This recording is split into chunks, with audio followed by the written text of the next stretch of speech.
Fellas, what's going on tonight? How you doing? What's going on Hey, with no y'all? school, no grading, No grading. voted, Hey, I'll tell you what. oil changed. Had the I oil had to set change. up. Listen. I had to set up my. Final day of doing my shit with the class I'm teaching, and it has been a well of a spring for me. I gotta tell you, like the kids aren't bad. That's not my problem. The problem is I'm coming home and still doing work. You know, it's a lot. It's a shit ton of grading all the time. But it was only like 6 or 7 weeks, and it's a nice little chunk of money on the side. I tried to get some summer school work, and they told me, nah, you ain't getting that, brah. And I'm like, what? What do you mean? They just don't have the kids. See, during COVID, they got a shit ton of money from the government. So any kid who wanted to take like classes in the summer to get ahead and stuff like that, they could, and they could take it for free. So at the end of the day, what happened was that money ran out last year. Now they went from about a shit ton of people teaching classes to about a fifth of that. So the one dude says, you know, the guy that runs it, he's a nice guy. He's the one who gave me the class in the evening. I'll teach evenings until I finish. But long story short, he says, I don't have any classes, you know. And the one lady I teach with, she's awesome, but she's been teaching 4 classes a summer, 2 in the first session, 2 in the second session. She said, I only got 2 classes. And I'm like, huh? She's like, yeah. So I emailed this dude back. Hey, what's going on, Daniel Barry? How you doing, old guy? I emailed this guy back, and I'm like, hey, what's going on? Will I get a crack at one of those classes if it feels? And he looks at me and he says, or he emails me back and he says, no. He says, people who are on the waiting list in front of you who have already been assigned classes, but we're getting multiple classes. And I'm like, wait a minute, what about the equity in Montgomery County? How about that? You know, like, I'm like, yeah, how about that shit? You know, because, you know, we're all about talking equity. Spread the love around, my man. Can you do private tutoring sessions? You know, parents want to pay for that. Hey, look, I could, but it would be such a headache. You know, I like teaching the online stuff, even though the kids don't come on. I'm good with it. Like, I'm good with it now. After we did it for a year, I'm good with it. I just, yeah, it's a little bummed out, but you know, so, oh shit, who cares about me? Half hood, half holy. Sis, you had a good one. We know where that man's from. Yeah. Know where I'm from. It ain't where I'm at now. Hey, in the immortal words of Rakim, it ain't where you're from, it's where you're at. Yeah, man. And he followed that by the ghetto. Yes. Where you started, where you finished. Hey, Sheen, what's the name of that restaurant you was asking him about? Slutty Vegan. Dude, Slutty Vegan. Listen to me. Slutty Vegan, plant-based burgers. Atlanta, GA. Yes, down here in Atlanta. Woman owns it. Her name is Pinky. There's a few different like Pinky Tuscadero. The one in Atlanta, Pinky the one downtown in Atlanta, which you probably went to, Sheen. There's an average of an hour and a half to 2 hour wait at any given time. Anytime. The one up near me is about a 35 to 40 minute wait. And as soon as you walk in, if it's a dude, they'll say there's a king in the building. If there's a woman, because you can't eat in there, everything is to go. And as soon as you come up to the menu, you'll be like, is this your first time? You'll be like, yeah, first time here. We got a virgin in the building. all the sandwiches are, they got the menage a trois, the fussy hussy, the stinky menage a trois. Fellas, I'm trying to say that twice now. What's going on with you? Fellas, when you get down here, I'm telling you, and when I'm telling you they're fired, we're going to pack up the plantation and come visit you. And nobody believes me. Nobody believes it. Because, man, I need meat. Listen to me. I used to tell my wife, and I truly meant this, I would get physically ill if you tried to give me a meal that didn't have meat in it. Even for breakfast. I couldn't eat just pancakes for breakfast. I can tell you. And she would like, Michael, no, you're not. Yes, Michael is. If I didn't have meat, I need sausage, bacon, something. I need to have meat. If I didn't have meat, So I said, all right, I'll try this spot. I'm like, I'll try this. And at first he was like, all right, just get one burger and I'll try a bite of yours. Shit. As soon as I bit hers, I went and stood my ass in that 45-minute line, Jack. Yes, believe that. Yeah. So what did you have on that burger? I need to know. I need to know. Cheese, which is vegan cheese, melts. The bacon, vegan bacon, whichever, they got crispy and it was good. I'm gonna bring you guys this too when I come up in July. They have a dust, their seasoning dust. It's called slut dust. It's like they're all seasoning, and it says right on there, best for veggies and potatoes, not meat. I had some of that dust before. I was sprinkling it around the school, not meat. Cool. I'm like, man, I'm trying this on meat. Like Lowry's, I'm putting it on meat. It was terrible on meat. But on the veggies, fellas, slut dust. Believe that. Yes. Hey, Mikey, what's your favorite veggie? Like, if you can have one veggie. Broccoli. I don't blow you up. No, I love it. And here's the crazy part. I used to hate broccoli. My mom got me to eat it by putting extra garlic with it. Like she would cut garlic up and saute it up and then put it on. And that's the way I started. Now I love it. You sure you ain't half Italian? Yeah. Man, come on. You know where I was raised. Come on. You know I do an Italian dish all day long, Jack. Yeah. All day long. Hey, I saw a nice picture of your mom on Facebook. I gave her a shout out from Mother's Day. I thought appreciate it. Yeah, she looked great, man. Yeah. She looked great.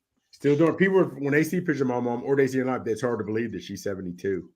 Yeah, it's hard to believe she's 72, man. Hey, yeah. Hey, on a lighter note, for any of our jazz fans out there, we lost David Sanborn today. I saw. Oh, great David Sanborn. Yes. Yes. Great. Real quick, okay. Since you're Sheen, you got one jazz cat you can listen to. Well, first off, what's your favorite? Are you smooth jazz, acid jazz? All right. What are I can tell you off the rip is Bob James easily. Wow. Because listen, so much of his music is hip hop.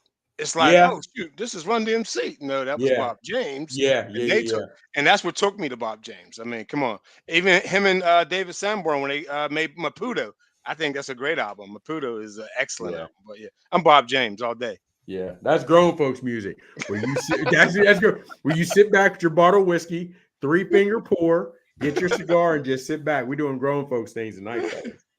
Yeah, I'm with it. David Sanborn, man, rest in peace, brother. Yeah, wow. You told me Kenny G the other day. Huh? You told me Kenny G was your favorite the other day. Kenny G has one of my favorite songs, but he never told you he's my favorrit. But he has one of my favorite songs. Get down, though. Kenny G got down. Yeah, no, not that. That's which one Chuck is that? Mangione. I love Chuck. I love him too. He's a Pittsburgher, isn't he? Not that I know of. Chuck's not from Pittsburgh. I know George Benson is. I know the pianist Earl something. He's from there. We got a lot. We got a lot of guys from Pittsburgh that are in the jazz scene. But doesn't surprise me. Yeah, doesn't surprise me. Hey, fellas, we're working towards summer at a fast and furious pace. It's May 14th today. Our show finds itself at a crossroads with sports. There's so much stuff going on. You got playoff basketball, you got playoff hockey, which some crazy shit's happening in both. Baseball's reached the quarter point finally, and we're all well underway with the golf majors and football mini camps. We just had the rookie mini camps. We got OTAs coming up. Sometimes I think I'm swimming with all the stuff that we have to preoccupy myself with all the craziness of the world. Thank God from that perspective. Tonight, fellas, we're going to talk a little bit about boxing. We got a big match coming up on Saturday night. I'm actually really pumped for this fight. I was always, and I know we've had this conversation, but I was always a heavyweight fight kind of guy. You can see I'm sporting my Ali t-shirt. I just enjoy the heavyweight guys. Sometimes it's a little boring. I guess Mike Tyson, because we're the same age, and I was indoctrinated even harder into him. Back then in heavyweights, it wasn't boring. That was was going at it. Hey, he's talking about today's game is boring in heavyweight. Yes, back then, when we were coming up, if you were the heavyweight champ, you were considered the baddest man on the planet. Yes. You know what I mean? And now there are certain shows and certain guys I go back and forth with. Which was the better era? Some guys like the 70s heavyweights. I like the 80s heavyweights. You know what I mean? But it was definitely better than what we got now. Definitely better than we got now. Holyfield gave up an ear to be part of that. Yeah. So I like 80s, man. Our show's going to roll pretty good tonight. We're going to do our spontaneous reactions, which I really, really like tonight.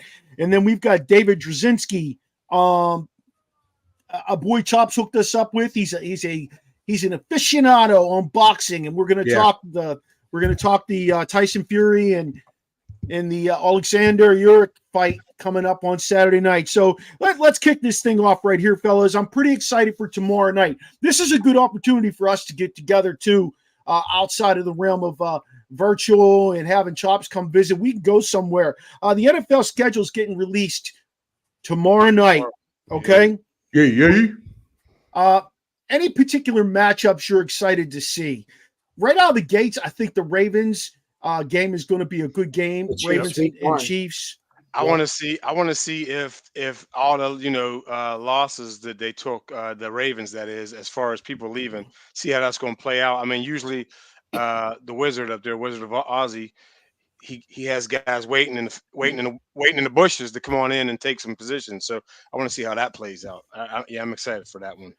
I'm interested in what the date is for the second Steelers-Ravens game, because weather's going to be a factor in that, because that'll be late in the season. So I'm interested in that one. It's been the last game of the year the last few years. Yeah, and it's been down here in Baltimore because Vincent and I have gone. And then I'm interested to see when the Steelers come here, because they come to Atlanta this year.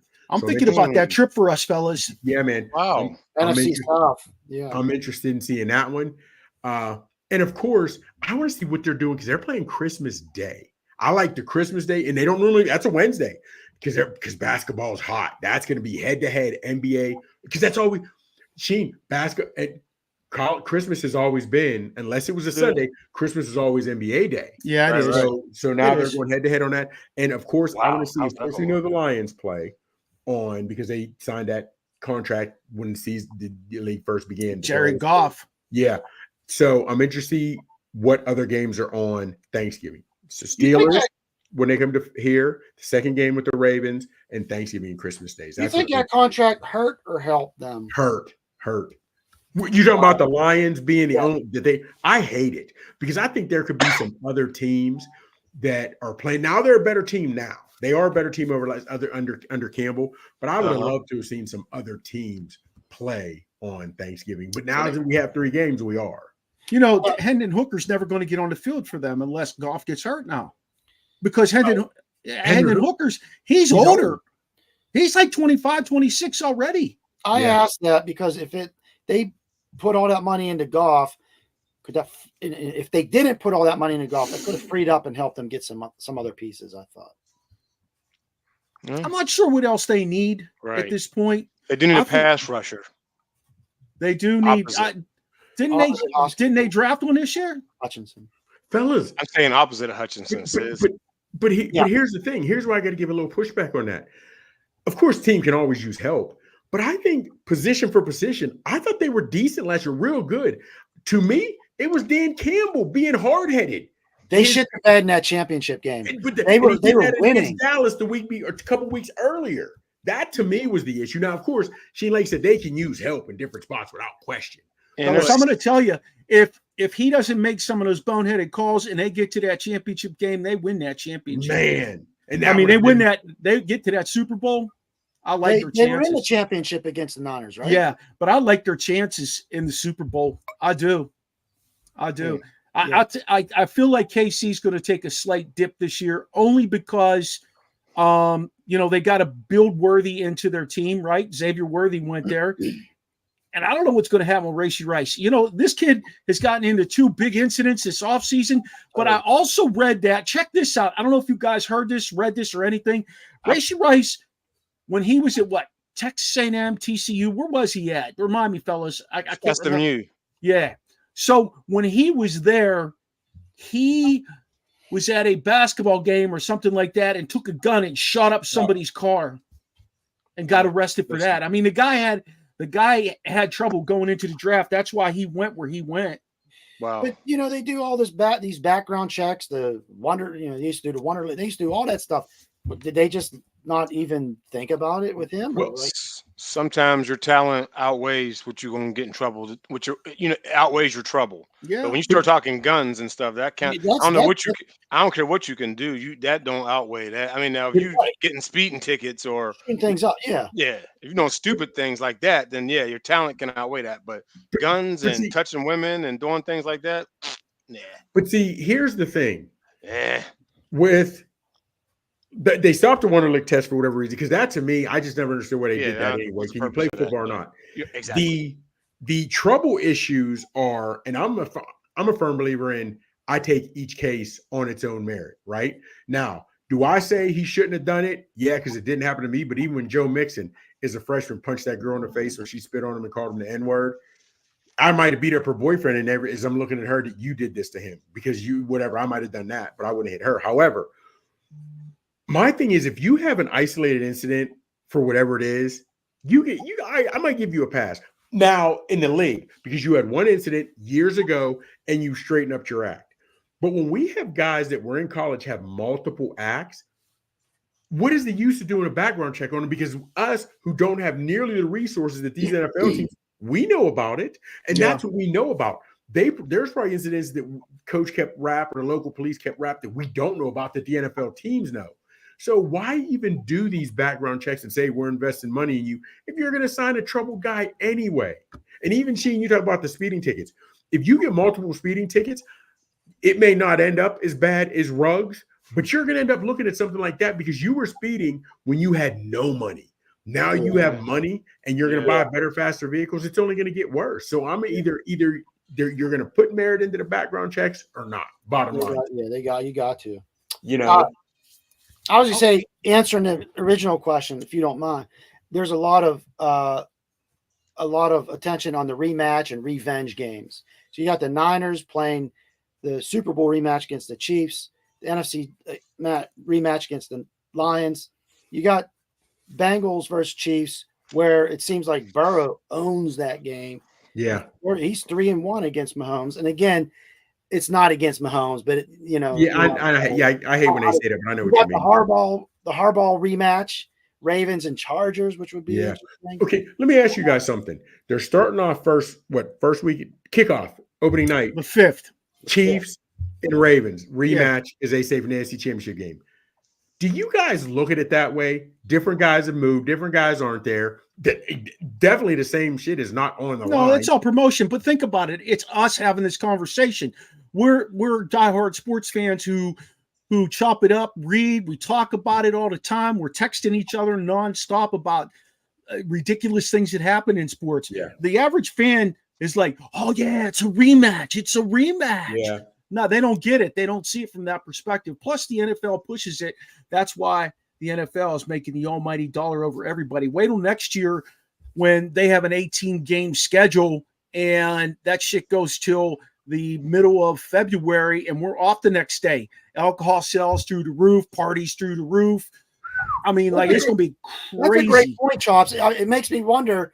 We talk about rivalries, how much the media and maybe the league builds that up. But then, you see these guys, they walk back to the huddle, talking each other, hitting each other on the head, opposite teams. Where back in the day, you wouldn't even associate. Jersey swapping is what gets me these days. Field saying prayers. You didn't do none of that stuff. Jersey swapping is what gets me these days. That's what. Real quick, let me ask you guys this real quick. Tops, can we swap jerseys when you come up? Absolutely. I want that one. I don't know, brother. Yours might say half holy, half accountant. You got the accountant. Half accountant. You know what I mean? So we'll see. But let me ask you something.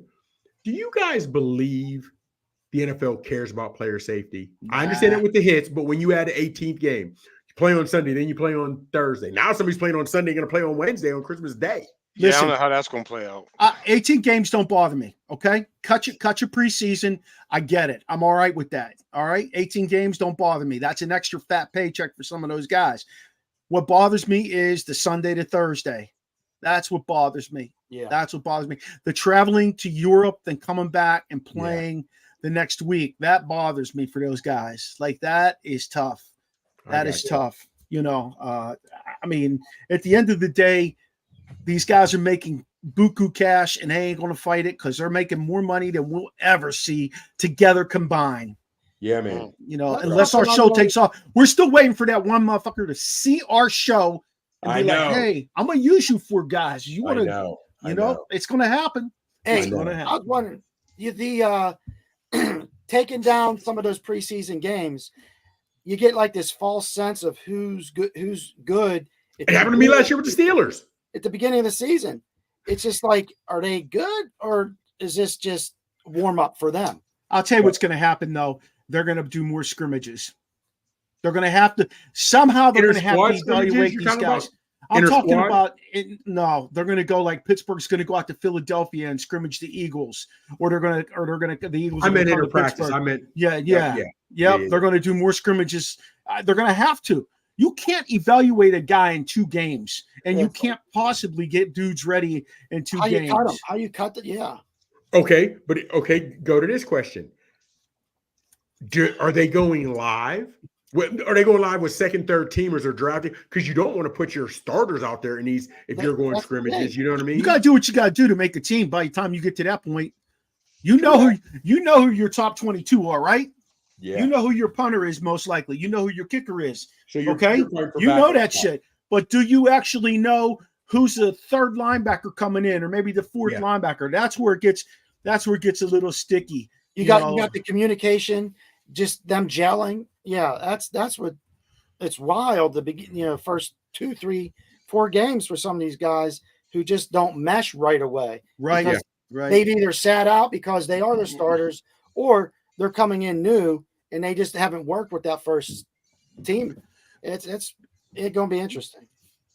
Chops. Yeah. Our guy Dave Drew is here. You want to do this? You want to do this bio? Get the peoples ready. Yeah, and you know what? I know he has a bio, but it's coming because he and I have been doing this for years, and I do it like I do his podcast when there's a big time match. However, they're big on all the Detroit sports. He's with the Peninsula Podcast. He has a partner, Justin, and they are doing well, and they give much love to us. And every time I'm on their show, he's asking about what's going on with us. But he is a big boxing aficionado, and I'm excited to have him on. And it is David Druzynski, and he goes by Drew. And check out his glasses. I call him the Harry Carries. Either that or the Sam Rothsteins, right? Hey, what's going on, Drew? How are you, man? Hey, guys. Thanks for having me on. I appreciate it. We love having you here. Yes. Hey, we were just talking. Talking lines a little bit. If you didn't sign, well, first of all, how do you feel about the golf contract? Well, it's expensive, certainly, and I certainly would like it in my bank account, no doubt. But when you think about put in perspective, Daniel Jones got $40 million a year for 4 years from the Giants. That kind of set the standard, right? Yeah. And to think that Jared Goff was going to get less than $50 million, what you were hoping, but realistically, $50 million was the number I had in mind as a fan. It's going to come out to 53 at the end of the day. Well, if he keeps playing the way he's playing, I don't think anybody's going to care, to be honest with you, because the pipeline's getting filled through the draft. So he's playing really well. So let's just, as Lions fans, we hope he's able to continue. Drew, if you sit down, if you're the owner, do you sit down, Campbell, and you say, no more going for it on fourth down when you can cost us now? Well, that's an interesting question. It's worked for the most part since he's been there. Now it came out of necessity, and then it kind of became the trademark. But if you think about it, I'm not sure I would necessarily do that yet. I know that the championship game, a lot of people were critical, but let's face it, if the ball hits me right in the chest in the numbers, I probably should catch it.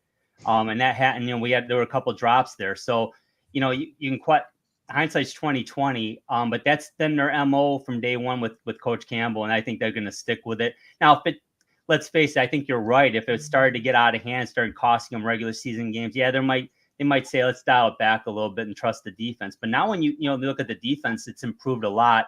And if they can, if Arnold and Rakestraw are as advertised, that's going to help things out a little bit. And gambling like that isn't going to be as big of a deal because you're going to trust your defense more. So I personally wouldn't mess with the guy because all in all, he's doing very well. So let's keep it going. He reminds us all, since we're all Steeler guys, of Bill Cowher. I like that. His fiery passion, his demeanor with his players. You know, he demands the best out of everybody on the field, whether it's his coaches or whether it's his players. And that's what sets a guy like that apart. You know, I love the guy like D'Amico Ryan down in Houston, because he's still got a deep connection with those guys. He's not that far removed from being that number 1 draft pick that was productive. His connection's different, but for Campbell, he was a backup tight end who paid close attention to everything going on the football field from every perspective, and now he's translated into making a good head coach of himself. So, hey, who are the Detroit Red Wings going to grab in free agency? There are some decent guys out there that can help them push up. But they had a lot of young talent. I used to play with Detroit on PS5. They had a lot of young talent. That was my team on Blades of Steel. That's when they started the one timer. Yeah. Wow, Blades. You're talking about when they had Iserman. Yes. Yeah. That's what you're and talking Nicky. about. Well, no, Nicky Lidstrom wasn't there yet, or was he? Yeah, he was. He was there. Yep. Okay. Yo, that's a great question. A lot of people would like Patrick Kane back, although he's been very cryptic in his postseason press conferences and interviews. Now, you know, you love his offense. You know, he's an absolute liability on the defensive end. I mean, I'm not going to kid anybody. He is. But you take the good with the bad with him. Now, there's another name that's interesting is Steven Stamkos down in Tampa. I read that's one of the 4 places he's very interested in going. At 34 years old, he's put together back-to-backs, pretty much healthy seasons, and he still had 81 points this year. Wow. Yeah, he's a 200-foot guy. He can play both ends of the rink, and yeah, you know, either way, I think we trust Brad Holmes here to do the right thing with the Lions. We definitely trust the Iser plan in Detroit. Although a lot of people are starting to get a little, I mean, it's been 5 years now. People are starting to get a little edgy, a little doubting a little bit. But let's face it, they've taken some strides. The pipeline's still pretty full. But I think, guys, when I've been watching the second round of the playoffs this year, I've noticed exactly what they're lacking. And number 1, they have to play better defense. That's an obvious one. But number 2, they have to be tough to play against. They skate fast, but they don't skate hard. They don't finish checks. If I'm the opposition, I'm going to run Dylan Larkin and Alex DeBrincat all day long, because who's going to stop me? Yeah, 100%. Hey, Drew, the one thing is, though, in terms of offense in the playoffs, where's Arteri Panarin? Arteri Panarin, whatever the hell you want to call him. Those guys disappear in the playoffs. It's the second, third, fourth line guys. Yeah. Their minutes catch up to that top line guys, because they're the guys going out there putting their body on the line. That's why you see Carolina back in the situation that they're in. It would not surprise me that gets tied up and we see a game 7. Yeah, exactly. And again, you're talking about 2 teams that are tough to play against. They're obviously skilled, but yeah, you need that secondary and third line scoring, because to your point, they're going to take out the Panarins of the world. They're going to take out the Canes or the Larkins. Show us your second or third line guys can put the puck in the net, and you got to score ugly in the playoffs. Yeah, and I think that frustrates me most about the Red Wings in particular, is that every goal has to be picture perfect, tic-tac-toe passing. Man, just get it in the net. Yeah, absolutely. Just get it in the net. Absolutely. You guys have a great team in Pittsburgh. You have for a lot of years, and obviously Crosby and Malkin are great players, but they know when to put the puck on the net, and they don't screw around with it. They have a purpose, and that's what I think another thing that they're lacking a little bit. But the 2 things are getting tougher on defense and just being tougher to play against in general, and they'll get better.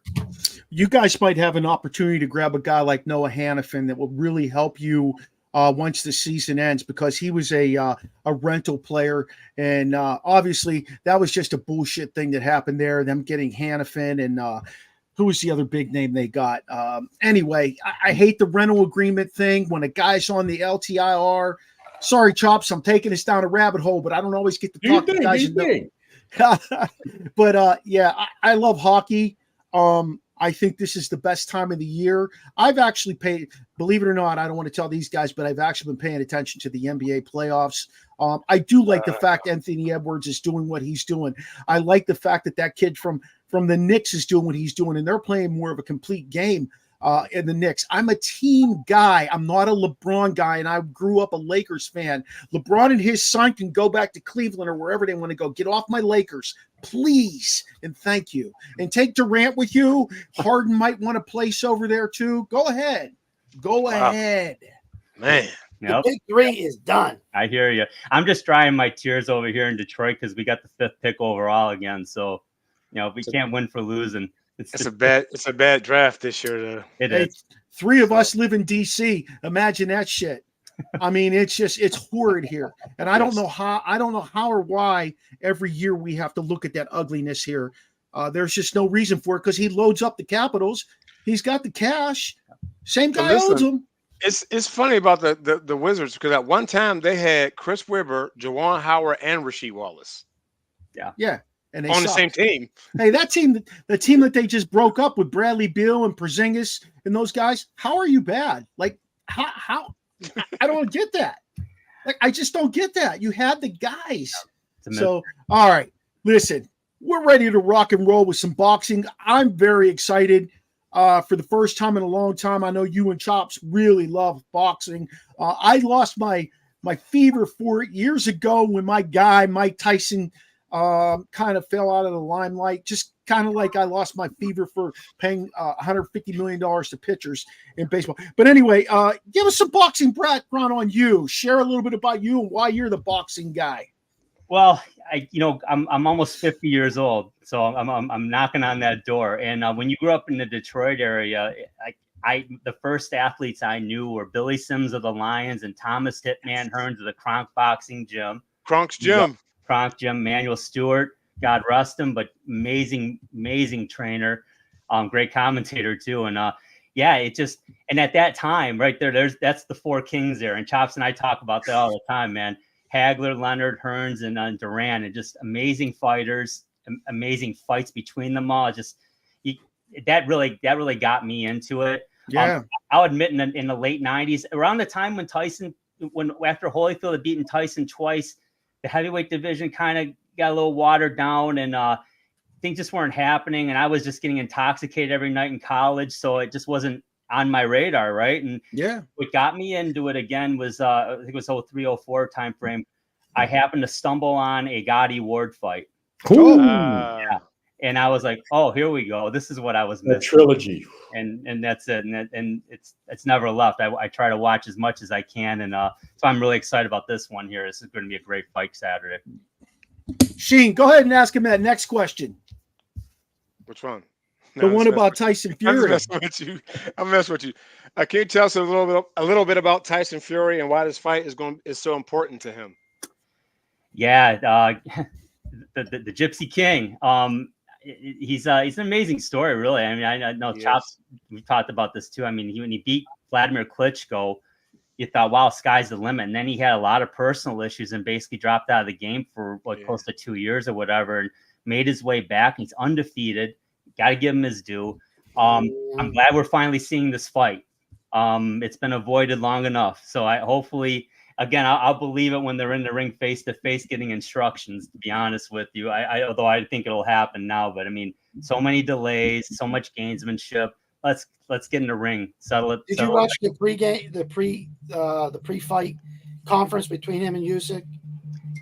Not too much. I did see his dad headbutt a 17-year-old and get bloodied up for it, which shows the Fury cut tendency, which would certainly played a factor with Fury having the fight delayed for 3 months. He got cut in sparring, which that was an interesting situation. But I'll tell you what, seeing Fury right now, he's probably in the best shape I've ever seen him in. He looks amazing, and Usyk is always ready to fight. I think it's gonna be a hell of a fight. It was just night and day, I thought. Fury just running his mouth, calling him sausage and rabbit and whatever those English terms mean in the boxing world. I don't know, but it was like, just get some new terms or just shut your mouth. And Usyk's like, he didn't say nothing. He was just sitting there chilling. It was really interesting to see the night and day for that conference. It'll be interesting to see the fight Saturday. Oh yeah. Now, and we'll get into it more, whatever. All right. So he wins. Usyk, let's just not going for your let's say Usyk wins. What does this mean for him? Are you giving him the greatest would he be right now? Would you say he's a Hall of Famer? If he gets this win, is he an automatic Hall of Famer in boxing? Ho. Cal Ripken's moving back there. Yeah. You can't have that. It's haunted. That's my boo. She brought me a Mike's Hard Lemonade. Okay, Voodoo. That's cool. I like that. I gotta get that on my show. Honestly, I do, and here's why. Number one, he'll be the undisputed heavyweight champion of the world, defeating an undefeated heavyweight, the lineal champion. But also, he'll become only the second fighter in history to be the undisputed champion in two different weight classes under the 4 belts. And Neway's the other one. This would be the 10th time it happens. He'd only be the second guy to be in 2 weight classes. So you got to give a guy like that his due. Would the other one be Roy Jones? It's a new way, actually. No, hold on real quick. You saw he fought what, Monday morning? Last Monday. Was it last Monday? New Way fought. He ended up getting a win. Yeah. Did you say he got dropped first time ever? Now, fellas, he's fought once in the United States once because he fights all of his others in Japan. I think he's 27-0. All of his fights, 26 of them have been in Japan. He did fight one in the States. But last Monday was the first time he ever got knocked down. And he's never even been knocked down. Now, of course, he got knocked down and came back then the next round and knocked the guy out. But it was a good fight, man. It was a good fight. And that's somebody you definitely should be in the ring. What is he, 125? 125? Yeah. Pound for pound, the number one boxer right now, pound for pound. So you got to – let me ask you this, Drew, real quick. He would have – if Usyk gets a win, yes, he beats Fury. If it is close – do they run it back before, or does it matter? If he gets to win, you're automatically saying he's a Hall of Famer because he does have a great career, growing up. He's been a heavyweight for what, 3-4 years now? So you can't even call him a blown up cruiserweight anymore because he's beaten Anthony Joshua twice. He would have beaten Fury to be a two-time undisputed four belt champion in 2 weight classes. I mean, that's really hard to knock the guy. I mean, honestly, it's hard to dispute it. Hey, probably need a couple more wins. Go ahead. I'm sorry. Do we say, well, who did he fight? Do we do that or no? Do we just? Well, true, Sheen. But everybody they put in front of him, whether it was because he came in from cruiser just fighting to Joshua, and he's wanted. He has wanted your boy Fury. Fury got the cut last time, but his team even said even if Fury, like they postponed it and they thought Fury might postpone this one. They had done it last time, and you knew this, Drew, even though Fury postponed, Usyk's camp was like, we're still in shape. Get us anybody to replace him. Get us anybody. And they're like, no, we can't charge the prices if it's not Fury. So Usyk stays in shape, and you have to – literally, like I said, you can't say his competition has been great, but he's fought everybody put in front of him. But when you look at his lineage, he's been a champion everywhere. Everywhere he has started, even it's impressive. His even amateur background. He's been a champ everywhere. Yeah. You know what I mean? So how's this thing go down? When that bell rings, how's this thing going down? Is it going the distance? Or are they going to, is it going to be a TKO? What are we going to see? Yeah, that's a great question. I'm not sure I have the answer yet. I'll be honest with you. I think it's going to start slowly, in my opinion, because there's going to be a lot of gamesmanship initially. Who's gonna take the first chance? I think what's important for Fury is to establish his reach advantage is huge. I believe it's like 7 or 8 inch advantage, 6 inch height advantage. So yeah, I mean, he's got like cinder blocks for hands. So I mean, throw him early and often. He's a great boxer. He moves like a 6'4", 6'3" guy, which Usyk is. So I think if he establishes the jab, he's got to keep Usyk away from him. If Usyk's going to hurt him, it's going to be inside. If he gets inside, Usyk's a southpaw. That right eye of Fury, I don't know if you guys remember, we got cut in sparring over that right eye. But Otto Wallin a couple of years ago cut him very badly. Yep. And I would argue that if that had been against Deontay Wilder, that fight stopped. Because it was Otto Wallin, they're probably like, dude, you gotta hold in there. You cannot let that cut get worse. I mean, it was a nasty cut. Yeah. I think based on that, now he won a decision and he earned it, but at the end of the day, that was a nasty cut. So he seems very susceptible to be cut there. That parlays right into that left cross and left hook by Usyk. So I think he's got to go after him in that respect.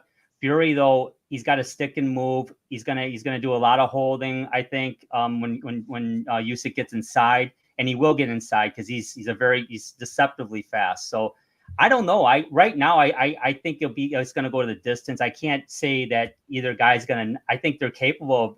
I think Fury's capable of knocking out Usyk. It's tough. I mean, we've seen Fury go down, but it's been at the hands of Deontay Wilder or his chin is phenomenal. Yeah, his chin is phenomenal. But don't forget, Drew, when he first came to Top Rank Boxing, as in Fury, he said, "Don't bring me small opponents." Fury always has had trouble with smaller opponents. Usyk is significantly smaller.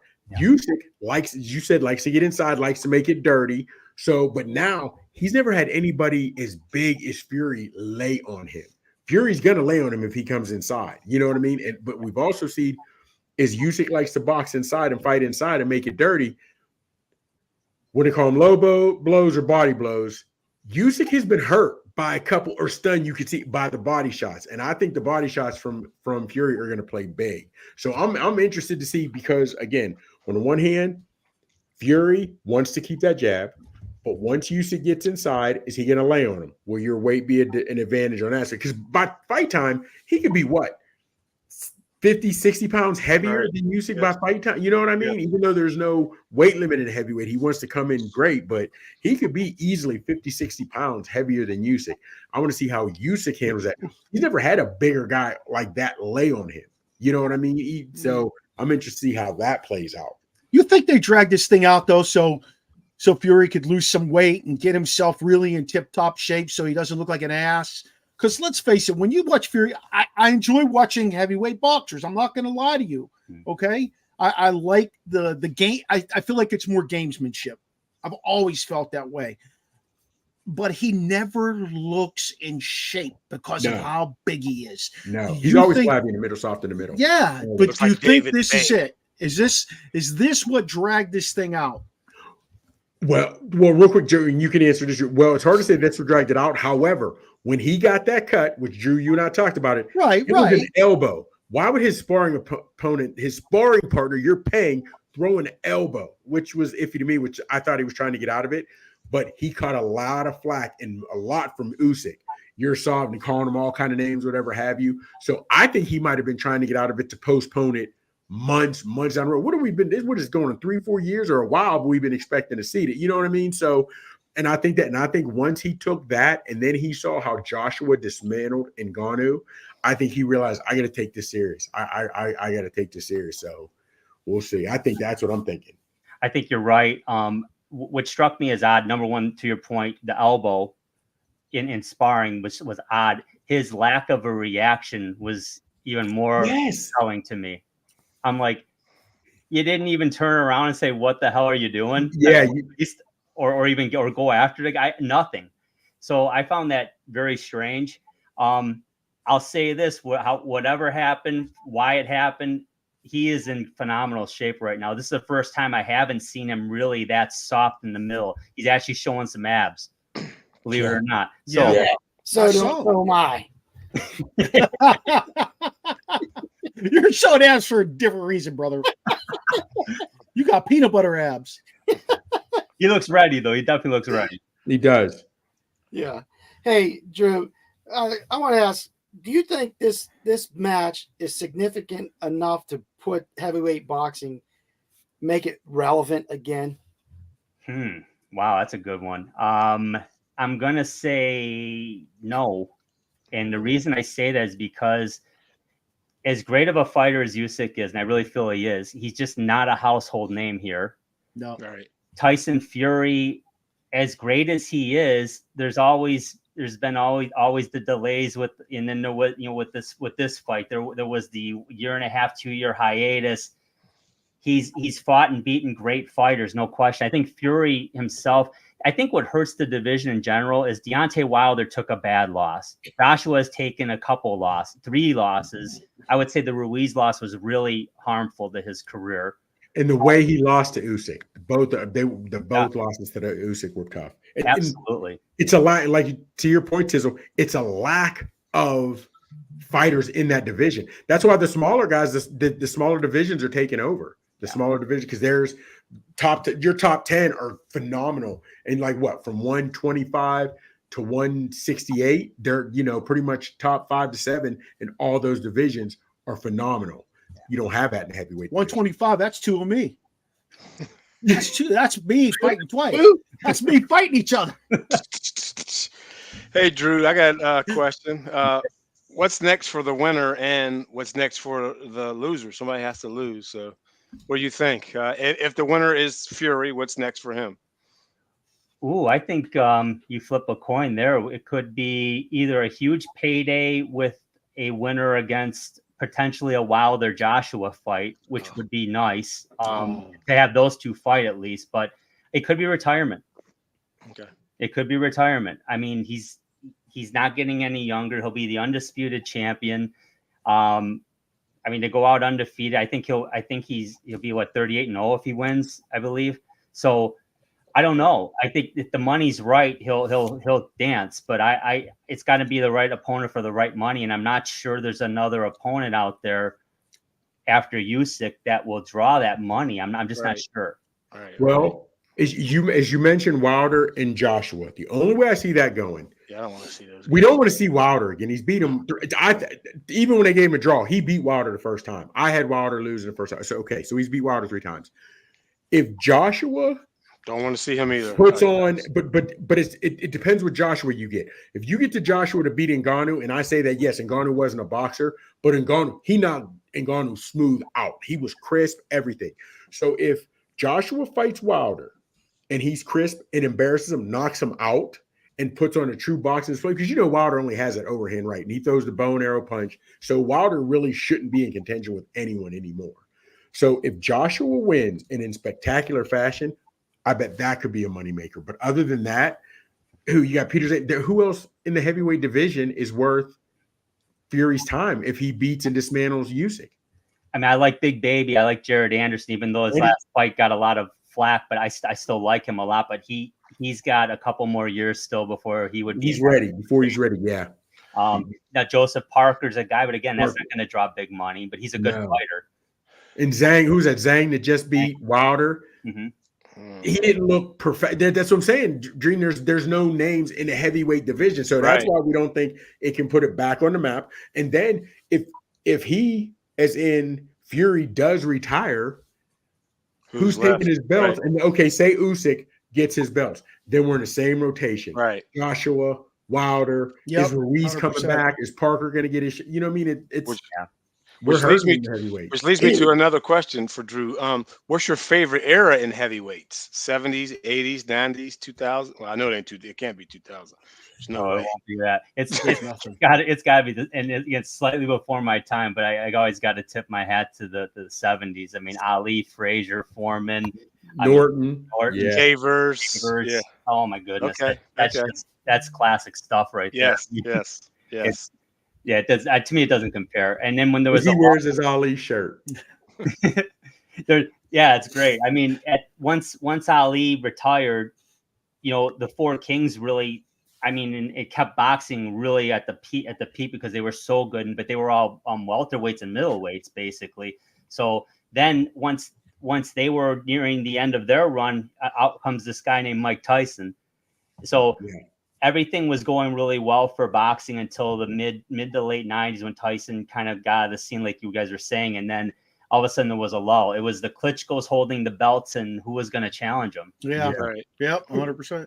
But hey, Drew, you remember, I'm sorry, fellas, if I cut you off, but I'm going to finish my question. Yeah. Hey, do you remember back in the day, because we talked about this, might have been last show or the show before, when it used to be primetime boxing at 8, 9 o'clock at night. What two guys do we need to stick on TV and have another Thriller in Manila to bring back boxing? Because that really is what is going to trigger boxing again. Man, a couple of years ago, I would have, or last year or whatever it was, Spence Crawford was definitely a big time fight. That would have probably been a candidate. Now, I don't know. Chops, what do you think? Well, think about it though. Last week, We had which Loma and Kambosos could have been a pay-per-view. Yeah. You know what I mean? And when that was on ESPN. Next week we got Navarrete. He's nice. He could be, but the ESPN is trying to do it. However, they're smaller weights. And if you're not a true boxing fan, people aren't putting a lot of name in the smaller weights. But those fights are phenomenal, fellas. They really are. This, to me, boxing right now is being saved by the smaller weights, and they are putting on significantly better shows than the heavyweights. You know, and the crazy part about it is, you know, like, not to jump ahead, but even with the undercard, there's only one fight on the undercard that's even worth mentioning. You know what I mean? We're going to get to that. Yeah. You know, but honestly, if you guys start watching ESPN Plus, there's one coming on this week, Navarrete. He's another smaller guy.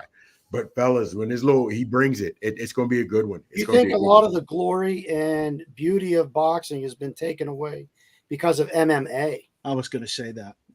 I would agree with that. Because you're seeing the best fight the best all the time. You know, not easy to have a perfect record in MMA because you're fighting the best guys and you're fighting frequently. You know, think about this. Back in the day, Sugar Ray Robinson would fight somebody as a tune-up 8 days before he'd fight Jake LaMotta again. Yeah. That's what I'm talking about. You know, it ain't. I mean, it's a total different ballgame. But yeah, MMA definitely took a lot of steam away from boxing. I want to answer your question though. I was thinking while we were talking a little bit. I think at a catch weight, if you got Bud Crawford and Canelo Alvarez in the ring, that one would. But I don't know what that catch weight would be. That's the trick. Right. Canelo. What Canelo? What did he just fight? 158 or 168 or 168? I think against Munguia, which was a good fight, which also is helping bring. Yes. Crawford's fighting at 47. Now I understand he balloons up. So what would you do? What catch weight? I'd like to see what catch weight could Canelo come down to. He's not old, but in boxing years, what is he, 33, 34? It's getting up there in boxing years. Yeah. So I don't know what kind of cut he could make. That would be the tricky part on what. And once Crawford moves up, say you catch weight at 155, 157, hypothetically, Canelo still has that power. Crawford is a sharpshooter with his boxing, and that's going to be boxing like, you know, Canelo hasn't seen in a while, but he's coming straight forward. That would be a good one. Just have to catch the weight is what they'd have to agree on. Yeah, it's just all going to come down to the fact that it's marketed the right way. Is that what it's going to take? I'll say Dana White's a hell of a marketer and promoter. Yeah. We need someone like that. You know what though?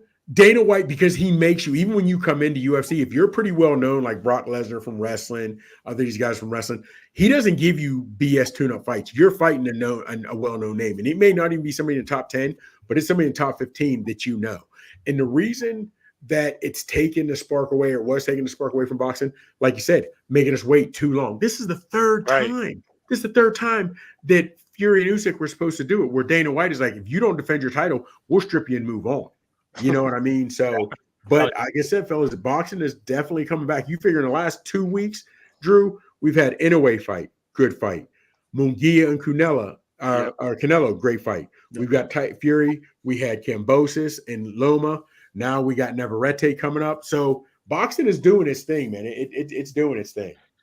I don't know if this is the last question, but I have another one. Okay. Greatest pound for pound, Drew. I want to hear who. I just asked someone that, and they gave me their. And this guy asked as a boxer. I want to hear what you say. The greatest pound per pound. Well, I think I mentioned him. I got to go with Sugar Ray Robinson, just because of the volume of work and just how great he was. And that's what he said. He also fought. I mean, he fought at light heavyweight, even. Amazing. Anywhere from welterweight. I mean, that's Tommy Hearns type stuff there. I mean, honestly, right. From welterweight to light heavyweight. But yeah, amazing fighter. And I never saw him live. You know, I never did. But I gotta give him his due. Okay, that's what Sugar Ray Robinson literally once won a round in a fight and he didn't throw a punch. He literally won a round in a fight by just his defense and not getting hit without ever actually throwing a punch. He was a great interesting strategy.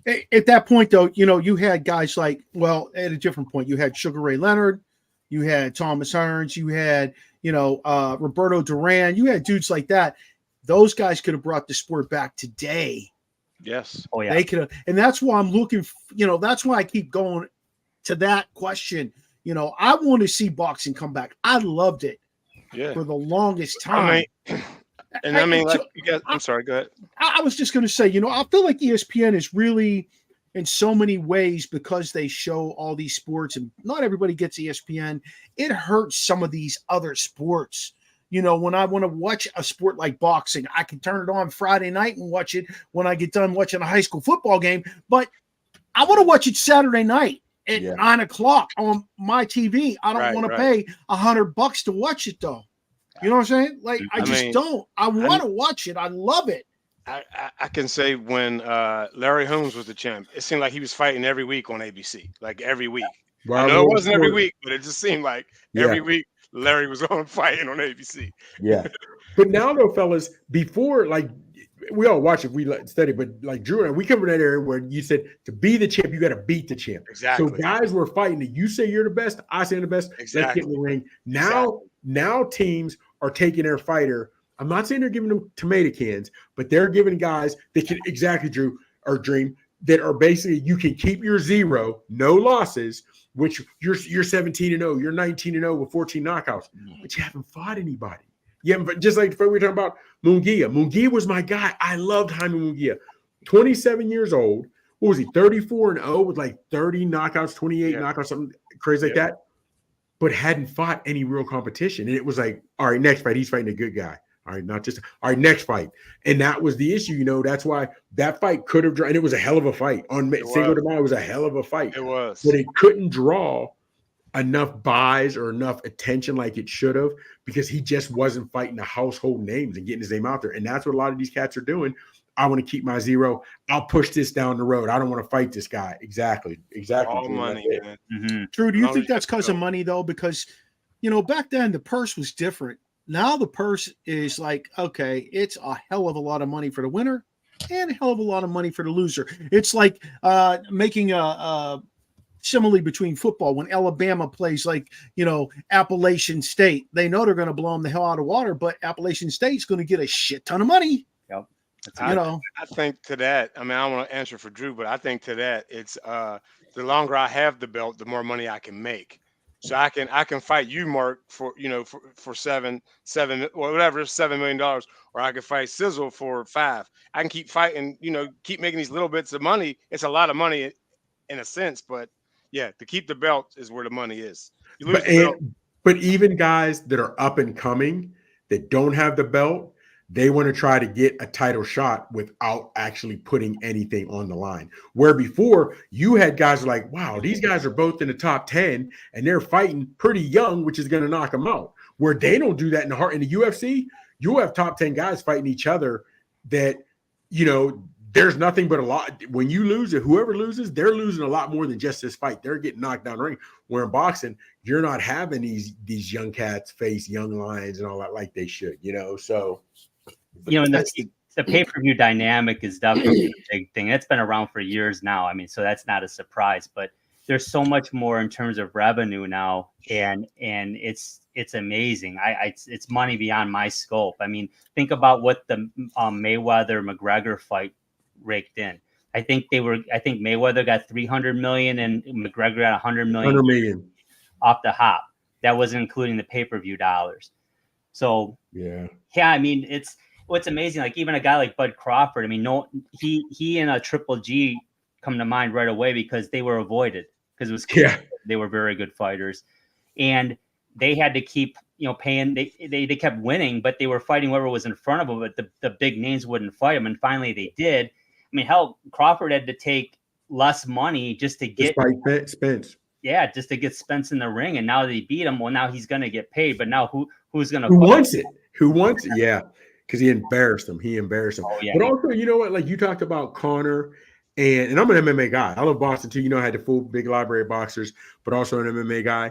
To me, it is an embarrassment to boxing when MMA guys go in there. And Drew, I hit you up when they fought. What happened to Ngannou is what should happen to every MMA guy that gets in the ring with a boxer. To think that you can get into the ring with a boxer after training 6-8 months, that you deserve what happened to Ngannou. That's what should happen. And when like we're seeing when Conor got into the ring with Mayweather, you're telling he's pound for pound the best. I get that. The fact that he even went 10 and he got tired, McGregor got tired. That was embarrassing to me. The boxing, that was embarrassing. It should have been, but the boxing fans today aren't like they were years and years ago. Drew, last question for you. Sure. What undercard match do we need to tune into? Yeah, good question. I mean, and it's tough because there's a lot of unknowns on this undercard. I'll be honest with you, man. I had to do some research, admittedly. But the co-main event underneath the Apatia and Bridas fight is for the IBF Cruiserweight Championship, and these guys fought before actually. Apatia won by unanimous decision.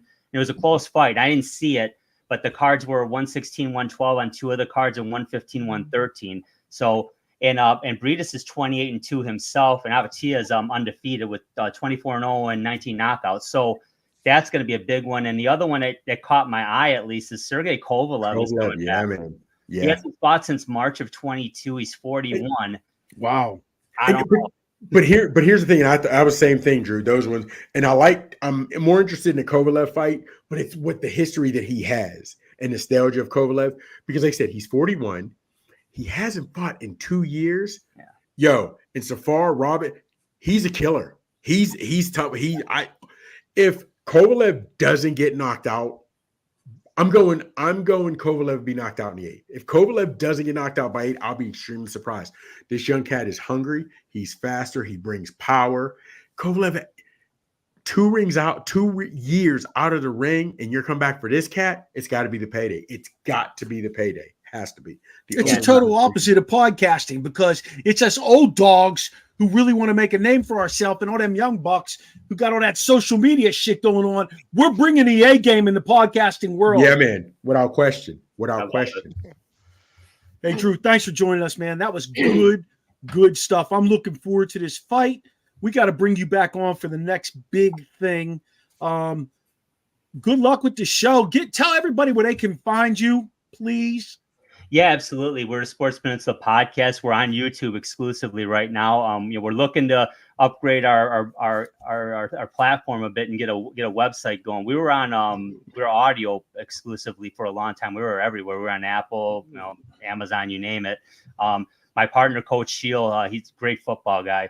He really knows his stuff. And Detroit's finest Justin Miracle, we got him doing boxing with me and Chops, and then we got Uper Brad Harris, and he worked for the Lions for a long time. He's got a lot of experience. I actually interned with the Lions myself for a couple of years, so we can say we have marketing experience because we did it. But it's great. Yeah, we're having a lot of fun with it, guys. And we can't. We just keep pushing. So love to have you guys on ours as well, man. Let's get everyone out there, man. Let's get more people seeing us. Just hit us up, my man. Just hit us up. Appreciate you all, man. Thank you very much. Yeah. Take care. You too. All right, Drew. Appreciate everything, brother. Take care, guys. Take care, guys. All right.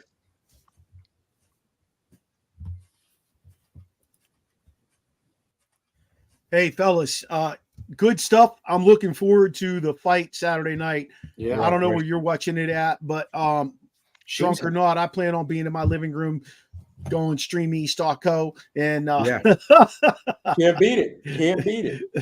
Like I plan on watching it. I'm not gonna lie, I'm excited for this one. I might even let Vincent stay up to watch this one. He needs to. You got to. He needs to understand some boxing. Yeah, I got to get his mind ready for some serious shit. You made a comment. I have a question. You said you think Ngannou did not handle his own against Fury? No. What happened with him in Joshua?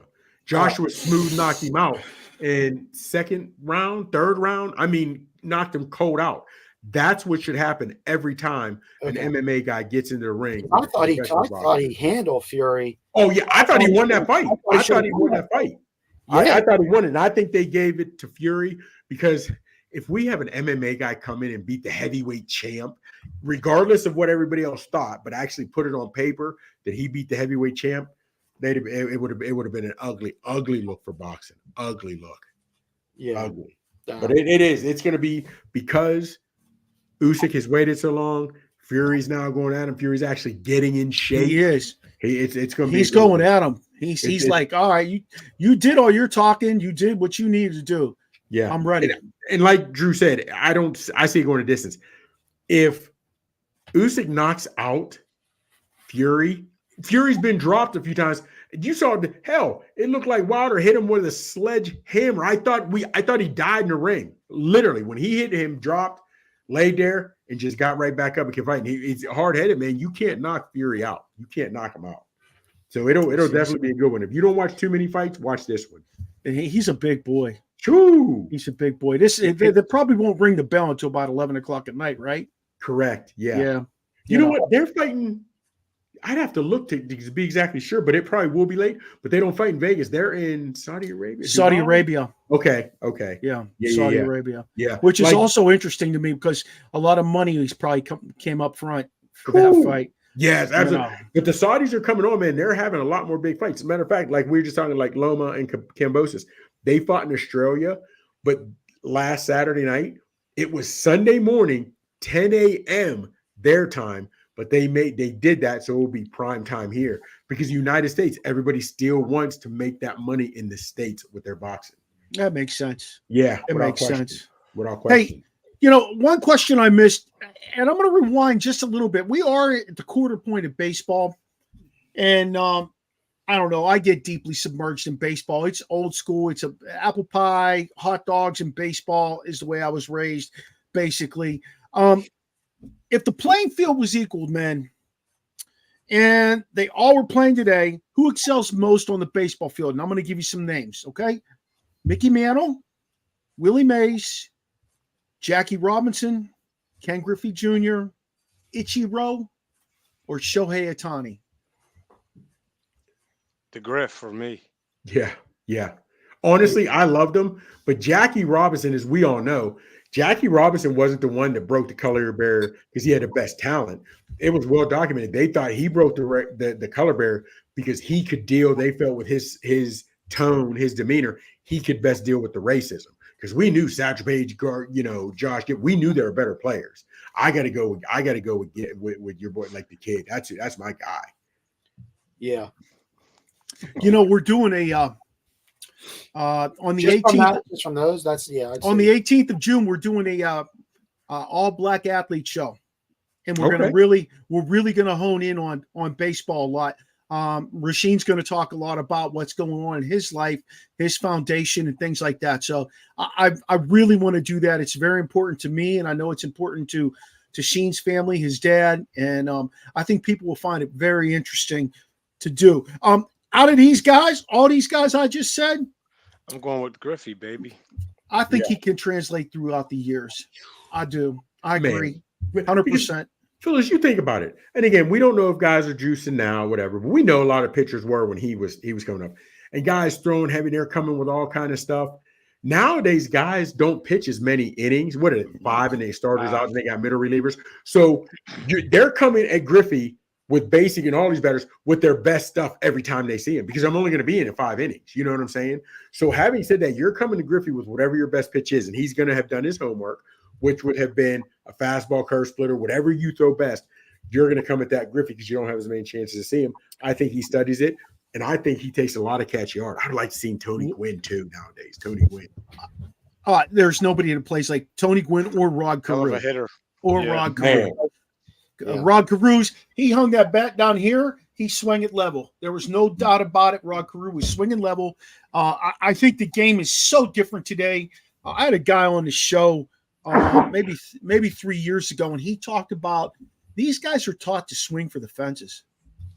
The whole approach at the plate is to swing for power, because power brings money, right?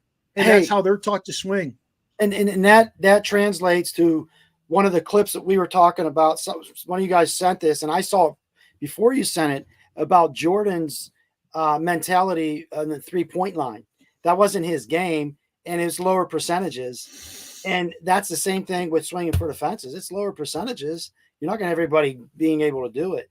And if that's your approach to the game, okay, but you're going to have probably better success if you can spray hit like Tony Gwynn. Or I'm going to ask you that, fellas. What impresses you more, like a guy that's continual home run hitter but has 100 couple whatever, or someone like Tony Gwynn who literally never had more than 40 strikeouts in a year? Fellas, think about the cats he was going against. Never more than 40 strikeouts in a year. fellas, that's crazy. That's crazy. Yeah, I'm going with the hitting. The hit. Yeah. Yeah, I'd rather watch Tony Gwynn. I'd rather see a guy get, last night for the Pirates, we're all homers, we know that. For the Pirates last night, Brian Reynolds had 5 hits, and that was really enjoyable to watch him.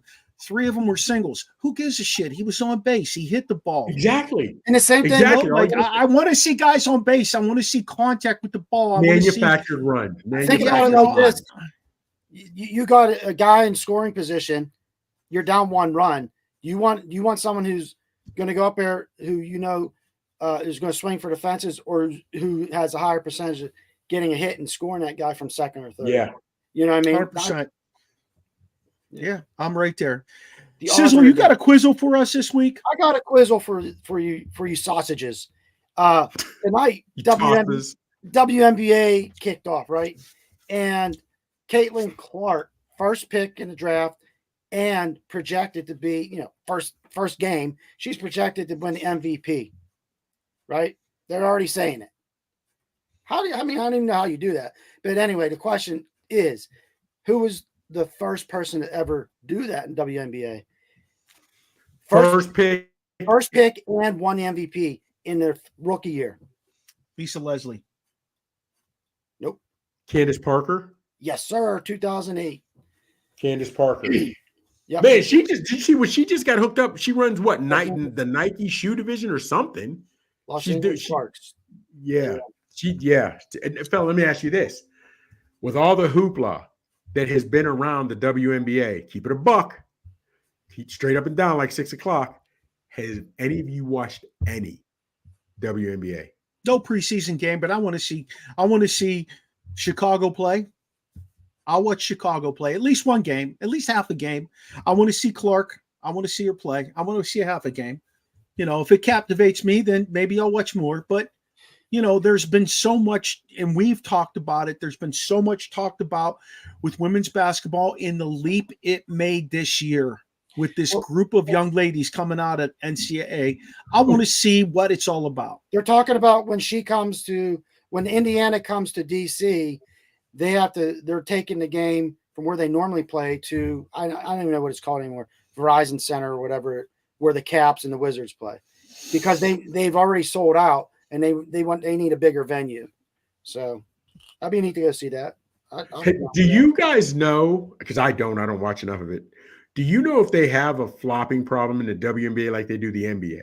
They don't. No. Because I don't know how many games they play. Do they have load management in the WNBA like they do the NBA?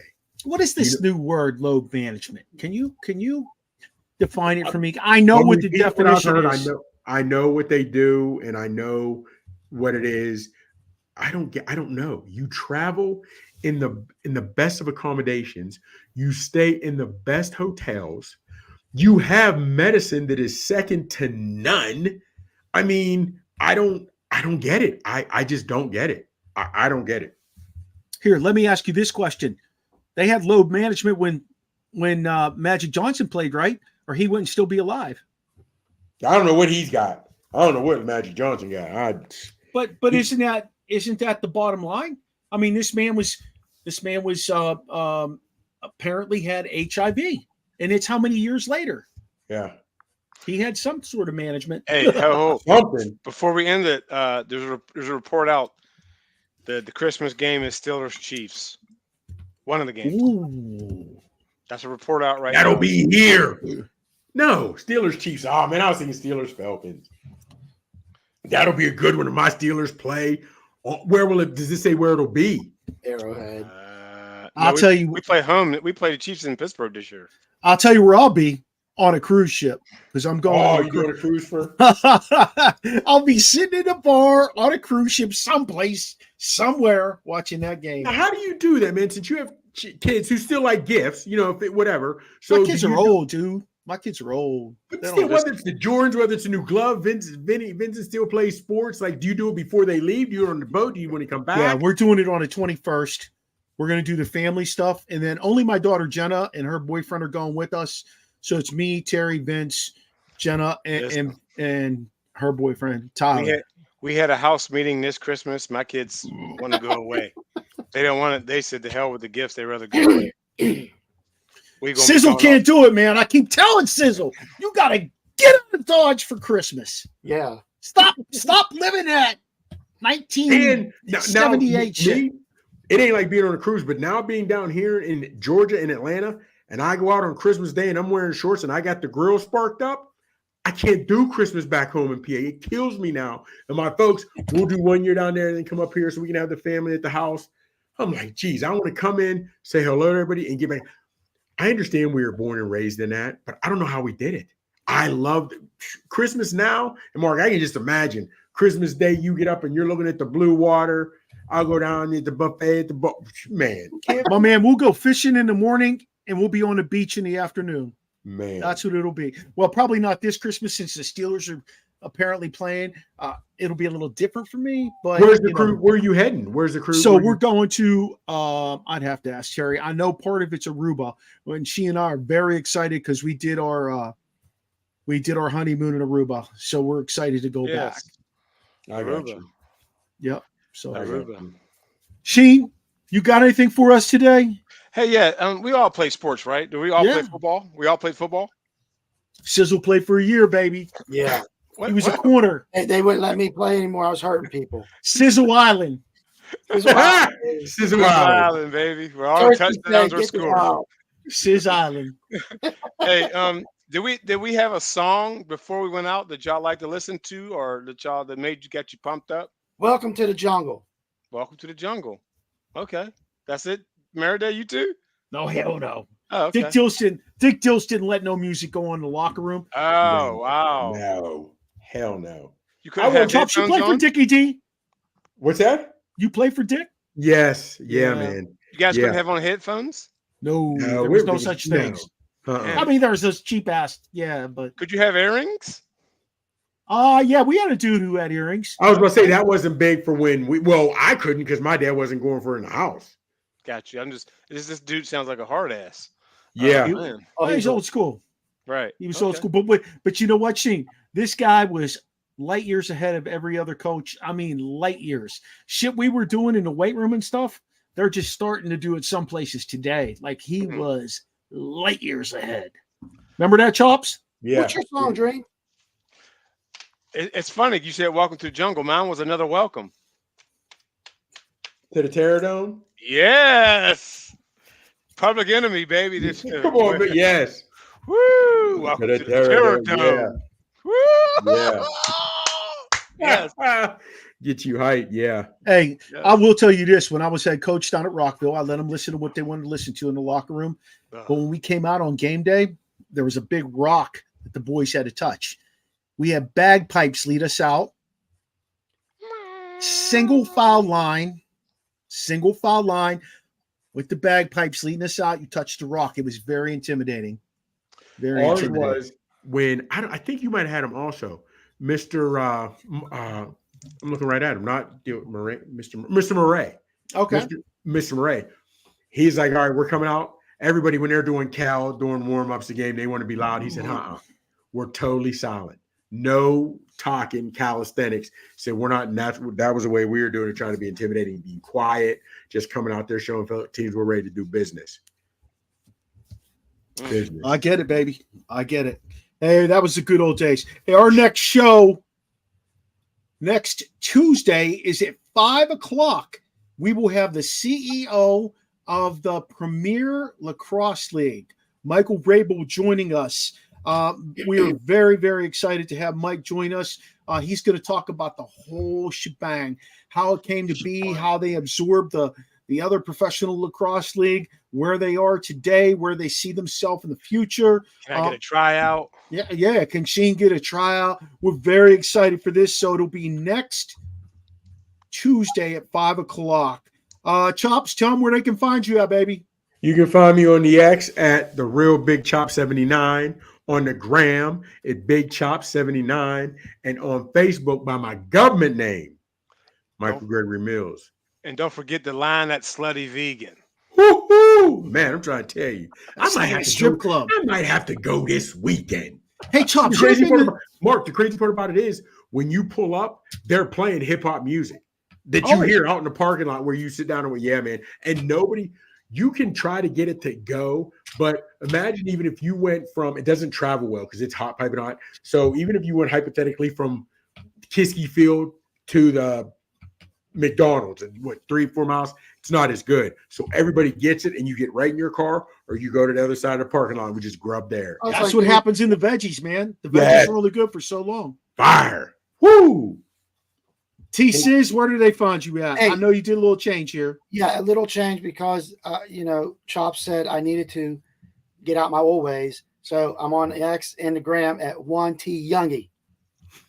All right, I get you, young. I get There you, young is. T. 1T Youngie. Sheen, I know we can find you everywhere, but the other day you told me we couldn't find you on TikTok. That is right. I gotta make a TikTok. I'm everywhere except TikTok. How about that?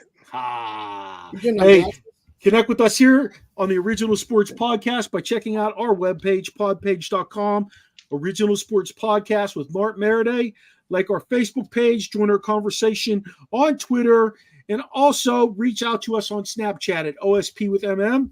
Follow us on Instagram, watch our TikTok, and subscribe to us. Please subscribe to us on YouTube. That's all Original Sports Podcast. Shout out to our networks, Let's Talk Sports, Sideline Sports, and ESEN, Elite Sports and Entertainment Network, as well as Manning Media.